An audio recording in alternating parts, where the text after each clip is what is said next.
এই খাবারটা গ্রাম অঞ্চলে সবচাইতে বেশি জনপ্রিয়।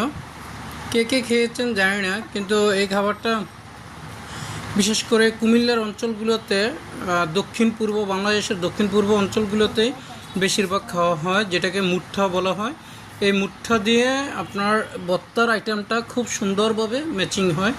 যেমন এখানে 3 পদের ভর্তা দেখেন, শীতলের ভর্তা, দ্যাট মিন্স শীতলের ভর্তাটা এটা, আর এটা হচ্ছে কালিজিরা ভর্তা, আর এ পাশেরটা হচ্ছে বাদাম ভর্তা। এই 3 পদের ভর্তা দিয়েই কিন্তু এই খাবারটা আরও বেশি সুস্বাদু হয়। এক একজন এক একভাবে অবশ্য অন্যান্য ভর্তা দিয়েও খেতে পারবে, ধনিয়া পাতা ভর্তা দিয়েও অনেক টেস্ট।